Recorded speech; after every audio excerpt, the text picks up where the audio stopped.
මිනිහ එම්බම් කරලා වැඩ ටික ඔක්කොම ලෑස්ති කරලා තියෙන්නේ. කස්ටමර් එනවා කිව්ව නේද? මිනිහ ගන්න. එතකොට අපි නෙමෙයිද මිනිහ ගිහින් බාර දෙන්නේ? අපේ වාහනේ තමයි. කස්ටමර් එනවා කිව්වා. පොරගේ වයිෆ් තමයි නැති වෙලා තියෙන්නේ. දුක ඇති බං ගොඩක්. ලස්සන කෙල්ලෙක්. අපිටත් අවුල් බං. මේ වගේ අඩු වයසි මිනිස්සු එම්බම් කරද්දි.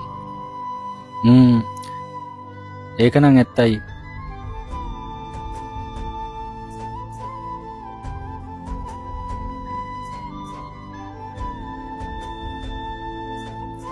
එන්න සර්, අපි හැමදේම ලෑස්ති කරා.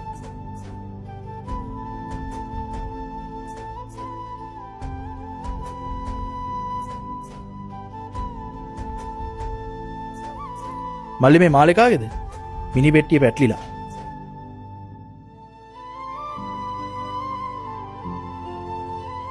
මේක මගේ මාලි සර්.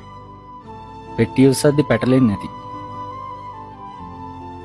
මේ මාලේ මට දුන්නේ මං කලින් ආදරය කරපු මගේ ගෑන් ළමයා. පොල් ප්‍රශ්න නිසා අපිට වෙන්න උනත් අදටත් එයා දුන්න මාලේ එයාගේ මතකයන් එක්කයි මම සතුටින් ජීවත් වෙනවා. වෙන්වීම දුකක් වුණත් ඒ මතකයන් මට අදටත් සතුටක්. සර්, බැනර් එකට තාම ෆොටෝ එකක් දුන්නේ නැහැ. සර්ට WhatsApp එකකින් අපිට ෆොටෝ එකක් එවන්න පුළුවන් නම් ඉක්මනට මට බැනර් එක හදලා දෙන්න පුළුවන්.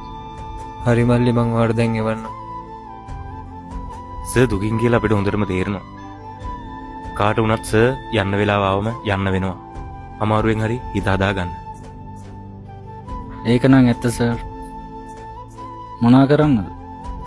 අමාරුවෙන් හරි හිත හදා ගන්න බලන්න.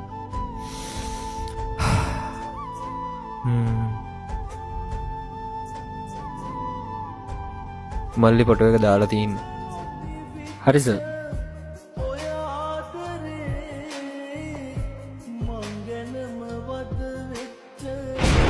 මට අදටත් විශ්වාස කරන්න බෑ ඒ ෆොටෝ එකේ හිටියේ අවුරුදු ගානකට කලින් මම ආදරය කරපු ඒ කෙල්ල. ඒ වෙලාවේ දැනුණු වේදනාව මට වචන කරන්න අමාරුයි. මගේ මාලේ එයාගේ මිනි පෙට්ටිය පැටලුනේ ආම්බේකින් කියලා මට පිළිගන්න බෑ. සමහර විට මගේ කරේ තිබුණ මාලේ එයාත් අදින් අල්ලගන්න ඇති. ලබන්නට වාසනාවක් අරන් ඔබ ආයනාවක් පියවි ප්‍රාර්ථනා